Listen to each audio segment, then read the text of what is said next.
नमस्कार, मेरा नाम है गौरव पाल। आप देख रहे हैं गौरव का चश्मा। उत्तर प्रदेश की सियासत में काफी कुछ बदल रहा है। 24 वाले समीकरण अब 27 में नहीं दिखाई दे रहे हैं और कारण यही है कि बड़ी संख्या में सपाई जो हैं वो बसपाई बनने को आतुर हैं। कुछ अपने बच्चों को चुनाव लड़ाना चाहते हैं तो कुछ समय को भाप ले रहे हैं कि 27 में समीकरण बदलने वाला है। समाजवादी पार्टी और बीजेपी को अच्छी खासी दिक्कत होने वाली है। दरअसल कांग्रेस जिस तरीके से समाजवादी पार्टी को उत्तर प्रदेश में ट्रीट कर रही है, लगातार अखिलेश यादव कह तो रहे हैं कि वो कांग्रेस के साथ चुनाव लड़ेंगे, लेकिन कांग्रेस कहीं ना कहीं अब समाजवादी पार्टी का असली चेहरा जान चुकी है।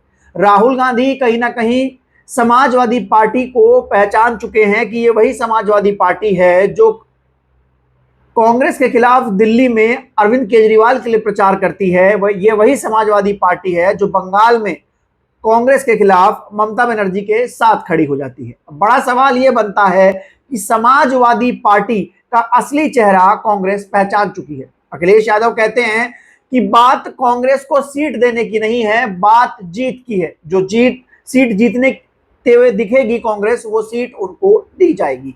हालांकि इमरान मसूद ने इस ऑफर को ठुकरा दिया और कहा कि जब सीट ही नहीं होगी तो जीतकर क्या करेंगे। अब समीकरण जो है वो इस तरीके से बदल रहा है। कई लोगों का दावा है कि समाजवादी पार्टी का और कांग्रेस का अलायंस जो है वो 2027 के चुनाव में टूट सकता है। सपा और कांग्रेस के बीच एक बड़ी दरार आ सकती है। तो ऐसे में समाजवादी पार्टी के कुछ बड़े नेता जो इस समय मौजूदा वक्त में सांसद भी हैं, जो कुछ बड़े नेता हैं जो चुनाव लड़ना चाहते हैं, जो सोच रहे थे कि 24 वाली लहर 27 में काम आएगी और 27 में समाजवादी पार्टी 24 की तरह चुनाव जीतेगी, लेकिन वो लोग समझ गए हैं कि कांग्रेस का सपा के साथ से जाना और पूरी तरीके से माहौल बदलना, बसपा के वोटर का उसकी तरफ लौटना कहीं ना कहीं समाजवादी पार्टी के लिए नुकसानदायक दिखाई दे रहा है। एक पत्रकार हैं सुनील कश्यप, द कारवां के लिए लिखते हैं और पिछड़ों की पॉलिटिक्स पर इनका अच्छा खासा शोध है। और सुनील कश्यप फेसबुक पर लिखते हैं कि एक साल पहले तक उत्तर प्रदेश में समाजवादी पार्टी 300 सीटें जीतती हुई नजर आ रही थी, लेकिन आज 30 सीटों पर लड़ती हुई नजर नहीं आ रही है। सुनील कश्यप के इस बयान के बाद से उत्तर प्रदेश की सियासत में एक बड़ा भूचाल जो है वो आ गया है, क्योंकि कुछ लोगों का दावा यह है कि कांग्रेस और सपा के बीच बन रही दूरियां, या फिर कांग्रेस भाप चुकी है कि समाजवादी पार्टी के साथ रहकर उसको 29 में फायदा नहीं हो सकता, उसको पंजाब में, उत्तराखंड में, मध्य प्रदेश में, राजस्थान में फायदा नहीं हो सकता। तो इसलिए कांग्रेस जो है वो अपनी प्रायोरिटीज बदल रही है। वहीं खबर एक ये भी है कि कांग्रेस जो है वो उत्तर प्रदेश में लगभग 120 सीटें लड़ना चाहती है। वो हर जिले में एक सीट तो लड़े ही लड़ेगी, लेकिन जो सीटें उसके लिए मजबूत है वहां पर वो एक जिले में एक से ज्यादा सीटें लड़ेगी। तो ऐसे में कांग्रेस लगभग 120 सीटें जो है वो समाजवादी गठबंधन में चाहती है। अखिलेश जो है वो 120 सीटें देने को तैयार नहीं है। अखिलेश कांग्रेस को 70 से 75 सीटों पर चुनाव लड़ाना चाहते हैं। हालांकि कांग्रेस का भरोसा कुछ नहीं है। कांग्रेस का हाईकमान समाजवादी पार्टी के साथ 70 से 75 सीटों पर भी मान सकता है, जिस तरीके से पिछली बार लोकसभा चुनाव में मान गया था। लेकिन बात की जाए अगर समीकरण की, तो समीकरण जो है वो इस समय उत्तर प्रदेश में कांग्रेस और सपा का बनता हुआ नहीं दिखाई दे रहा है। जो दलित वोट मिला भी था संविधान बचाने के नाम पर, वो वापस बसपा की ओर जा चुका है। तो ऐसे में बड़ी संख्या में समाजवादी पार्टी के कुछ नेता हैं, कुछ बड़े नेता हैं, कुछ सिटिंग सांसद भी हैं जो अपने बेटा, बेटी, पत्नी के लिए टिकट चाहते हैं, लेकिन समाजवादी पार्टी में या तो जीत का समीकरण बनता दिखाई नहीं दे रहा है, फिर समाजवादी पार्टी में टिकट मिलता हुआ दिखाई नहीं दे रहा है। अब वो पूरी ताकत के साथ फिर से बसपाई होने को आतुर हो चुके हैं। 2022 के चुनाव से पहले समाजवादी पार्टी का एक चुनावी माहौल दिखाई दे रहा था। 22 के चुनाव से पहले समाजवादी पार्टी में रोजाना ज्वाइनिंग होती थी। कभी दारा सिंह चौहान आते थे, कभी धर्म सिंह सैनी आते थे, कभी स्वामी प्रसाद मौर्य आते थे, कभी ओम प्रकाश राजभर बीजेपी से गठबंधन तोड़कर समाजवादी पार्टी के साथ आते थे, कभी जयंत चौधरी आते थे। तो एक बड़ा कुनबा अखिलेश यादव के यहाँ बनता दिखाई देता था और समाजवादी पार्टी का जो कार्यालय विक्रमादित्य मार्ग, उसके बाहर जो है वो अच्छा खासा मजमा लगा रहता था। लेकिन इस समय जो है समाजवादी पार्टी में ना तो कोई बड़ी ज्वाइनिंग हो रही है, ना ही उस तरीके से कोई ओबीसी पॉलिटिक्स पर या अति पिछड़ा पॉलिटिक्स पर या फिर दलितों की पॉलिटिक्स पर कुछ होता हुआ दिखाई दे रहा है। और मेन चीज ये है कि जो कांग्रेस है वो भी समाजवादी पार्टी से दरकिनार होती हुई नजर आ रही है। बात की जाए सहारनपुर की, तो अखिलेश यादव जो हैं वो कहीं ना कहीं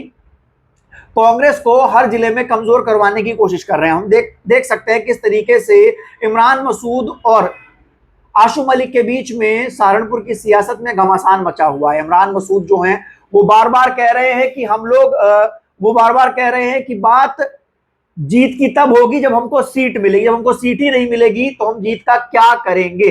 तो इमरान मसूद जो है वो कांग्रेस की मजबूती को बढ़ाने के लिए लगातार कोशिश कर रहे हैं कि सहारनपुर में या फिर प्रदेश में कांग्रेस को ज्यादा से ज्यादा सीटें मिले या फिर कोई ऐसा समीकरण बने जिस पर जीत हो।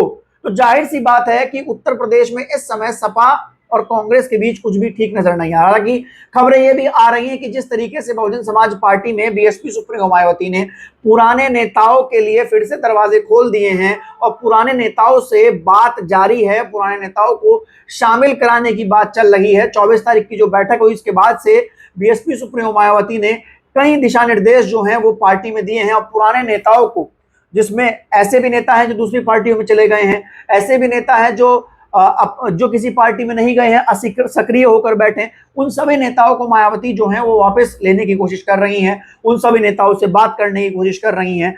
और यही वो कारण है कि बसपा का एक मजबूत समीकरण बनता हुआ दिखाई दे रहा है। जिस तरीके से हम कांग्रेस और बसपा के अलायंस की सुगबुगाहट सुन रहे हैं, उसको सुनकर भी बड़ी संख्या में मुस्लिम जो है वो बसपा से टिकट मांगने की कोशिश कर रहा है।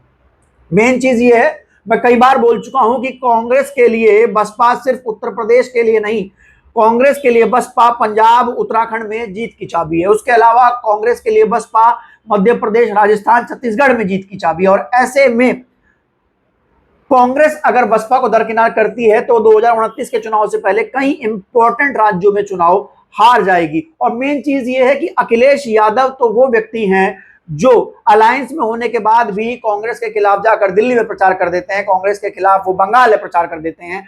और बड़ा सवाल यह है कि अगर 2027 में जब विधानसभा चुनाव होगा तो क्या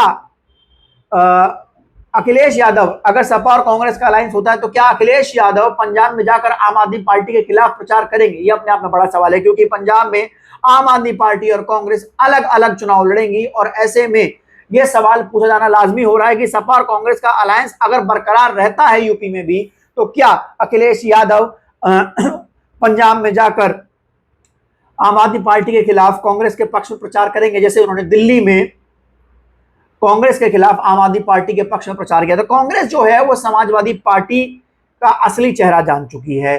जो समीकरण है वो बनता हुआ नहीं दिखाई दे रहा है। कांग्रेस सपा से दूर भागती जा रही है। आज इंडिया गठबंधन की एक बड़ी बैठक भी है जो बुलाई गई है। उसके अलावा मेन चीज ये है कि जो जिताऊ समीकरण है वो बनते हुए नहीं दिखाई दे रहा है। तो ऐसे में बड़ी संख्या में जो चुनाव लड़ने वाले लोग हैं, जो सपाई हो चुके थे, वो फिर से बसपाई होने की कोशिश कर रहे हैं, क्योंकि मुस्लिम वोटर भी कहीं ना कहीं ये चीज समझ चुका है कि समाजवादी पार्टी और कांग्रेस के अलायंस भारत भाजपा को नहीं हरा सकता। मुस्लिम अलायंस को भी कहीं ना कहीं दलित वोटर के साथ आना पड़ेगा।